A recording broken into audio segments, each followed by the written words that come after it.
Ang tanong niya nga dito, weekly po ba dapat nag-i-inject ng vitamin sa fattener? Ang pagbibigay mga ka-farmers ng vitamin sa ating mga alagang baboy ay kung kinakailangan lamang ng baboy. Kung ang iyong mga alagang baboy ay malulusog at hindi nagkakasakit, hindi na po yan kailangan bigyan ng vitamins. Dahil po yung ating mga ginagamit na feeds, yan po ay kompleto na ng vitamins na kailangan ng baboy. Bilang ako ay nag-aalaga ng baboy mga ka-farmers, ako ay nagbibigay ng vitamins sa aming mga alagang baboy kapag nga ito ay nagkasakit. Kapag ang sakit ng ating mga baboy mga ka-farmers ay respiratory, hindi nga natin yan kinakailangan bigyan agad ng vitamins doon mismo sa araw na sila ay may sakit. Kailangan pagagalingin mo muna siya bago ka magbigay ng vitamins. At kung ang sakit naman ng aming mga alagang baboy ay sa pagtatabangin kumain, so diyan mga ka-farmers ang ibinibigay namin antibiotic plus vitamins. So doon kami nagbibigay ng vitamins B complex para doon sa pagpapa-enhance ng kanilang appetite. Ganyan lamang yung practice namin. Pero mga ka-farmers, merong iba na ang ginagawa nila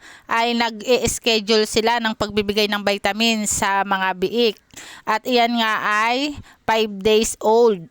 At nagpapaulit sila mga ka-farmers kapag yung mga biik nila ay iwinawalay na. So nagbibigay ulit sila ng vitamins. Doon naman mga ka-farmers sa mga fattener na o yung malalaki na, ang pagbibigay nga nila ng vitamins D yan ay yun nga kapag nagtatabangin kumain, tapos nagtatamlayin, ganyan. So nagbibigay na sila doon ng vitamins. Pero yun nga, kung ang inyong mga alagang baboy ay malusog, walang sakit, hindi na po kailangan na magbigay ng vitamins.